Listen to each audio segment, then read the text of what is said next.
Toujours bien content d'avoir des informations avec le docteur John Tobin. Bonjour, John. Bon matin, tout le monde. Bon matin, Yvon. Comment ça va ce matin, toi, là? Ben, moi, ça va bien. Je pense que mon horloge interne est setée pour se réveiller à 5h30. Ça fait que je suis sur la gauche depuis à peu près ce temps-là. Mon café est pris, puis ça va bien. C'était avant hier, on avait dit, écoutez, c'est seulement que quelques cas au niveau de la province, on était bien contents. Mais là, hier, 11 nouveaux cas, si ma mémoire est bonne. Là. Oui, exactement. Il y a 11 nouveaux cas dans la province comme telle. Ça a quand même fait un beau petit saut. Sauf que pour une raison que moi, je sais pas pourquoi, on n'a pas de nouveaux cas dans la région. Je sais pas si c'est à cause qu'on fait extrêmement attention en communauté ou ben non, c'est une partie remise puis la tempête qui s'en vient. Il y a quand même avant la tempête, comme on pourrait dire, mais en tout cas, on ne sait pas, puis on va profiter de nos journées qu'il n'y a pas de nouveaux cas. Parce qu'on a vraiment l'impression que ça s'en vient quand même. Ça fait qu'il faut continuer à faire attention puis de s'isoler comme ma chanson d'hier. On sait que du côté américain, on parle beaucoup de protection individuelle pour notamment les travailleurs de la santé. Comment est-ce que vous êtes habillés chez vous, là? Oui, mais justement, hier, on parlait de notre équipement de protection individuelle, EPI, qu'on appelle. C'était un nouveau terme pour moi depuis à peu près le début du mois de mars, là. On parlait hier de pénurie possible, puis comme je mentionnais, j'étais quand même de notre région. On a des équipements en place, puis on a des petites réserves. Il faut quand même faire attention pour pas gaspiller, puis pas en manquer, surtout si la run va être longue. Mm-hmm. Mais pour l'instant, tout est sous contrôle. Mais juste pour expliquer un peu comment est-ce qu'on s'habille puis pourquoi, notre équipement de protection, c'est pas vraiment compliqué. On a une jaquette, on a des gants, on a un masque et on a une visière. C'est tout pour se protéger des gouttelettes que le virus pourrait être contenu dedans. En d'autres mots, si on a un patient avec nous autres qui tousse ou qui est éternue, faut se protéger de ces gouttelettes-là. Ça fait que le masque puis la visière, c'est pour éviter qu'on ait des yeux, pour éviter qu'on ait dans le nez ou dans la bouche. Les gants, c'est pour éviter qu'on ait du virus. Mettons qu'on rentre dans une chambre avec un patient qui a la maladie, au niveau des surfaces sont considérées contaminées. Si, mettons, le patient a toussé sur sa table de chevet, par exemple, ça fait que tout ce qu'on touche est protégé par les gants.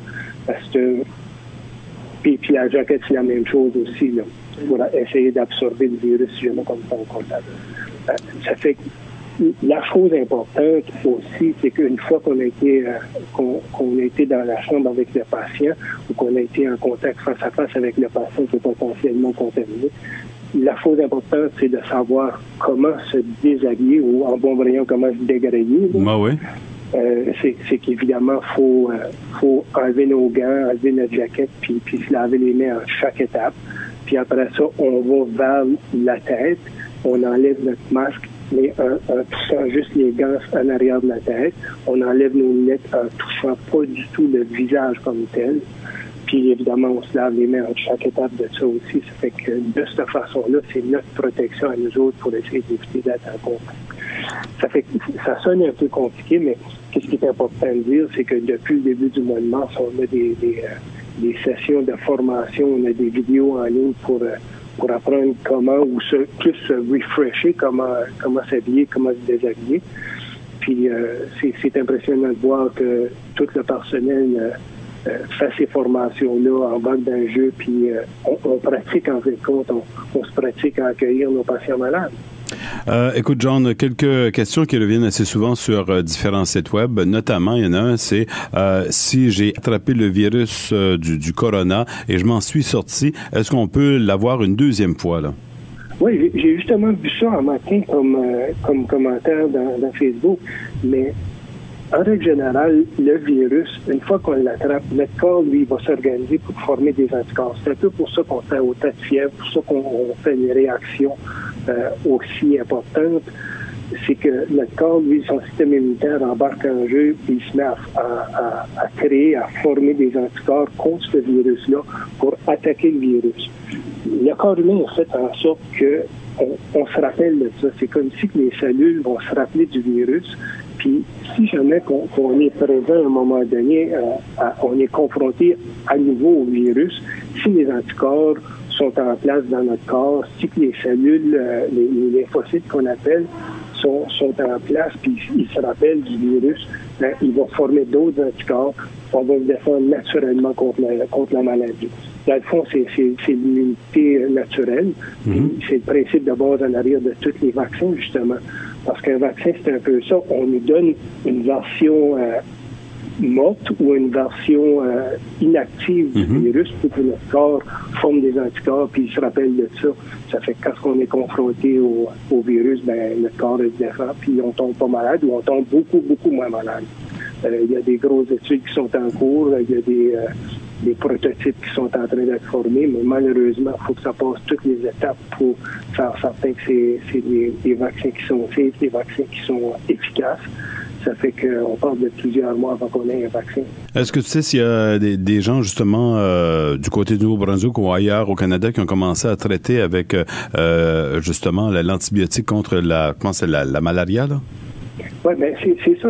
Officiellement, c'est pas un antibiotique, c'est un antimalarique, parce que c'est un médicament qui a été développé pour combattre la malaria, justement, l'hydroxychloroquine. Au début de cette pandémie-là, on avait un peu l'opportunité de prescrire ça pour les patients selon certains critères. Puis les critères, c'était comme on évaluait les facteurs de risque pour des complications. Ça fait que quand le patient est en risque d'avoir des complications, on pouvait prescrire le médicament. Sauf que l'Ordre des pharmaciens puis la société médicale ou les organismes qui gèrent les ordonnances, on pourrait dire, ils ont mis un stop là-dessus parce que c'est pas vraiment un traitement qui est approuvé ou indiqué pour ce genre de problème-là. Okay. Sauf que ce qu'on est en train d'organiser au niveau du comité, au niveau de la province comme telle, c'est de formuler un espèce de programme d'études, un projet d'études pour pouvoir se permettre de prescrire le médicament en bonne et due forme dans le cadre d'une étude scientifique. Ça fait que ces patients qu'on va pouvoir prescrire ça, ils vont être notés, ils vont être pris en ligne de compte, puis on va avoir le droit de prescrire dans pas grand temps, mettons. Mais quand on aura des patients malades, à part ce temps-là, on va pouvoir donner ce médicament-là. Bon, bien, John Tobin, merci beaucoup de ces informations. On va vous souhaiter une bonne journée. Et à toutes les personnes qui sont à l'écoute présentement, on va leur souhaiter un bon confinement. Ben c'est parfait. Je vais justement souhaiter bon confinement, bon courage. Essayez de pas pogner un cabin fever, puis la fin de semaine, ça vient. Même si on reste à la maison, ça va être la fin de semaine pareil. C'est justement ça. Merci. Ça fait que bonne journée à tout le monde, puis on se reparle demain. Merci beaucoup, John. Au revoir. Merci, Yvon. À la prochaine. Bye.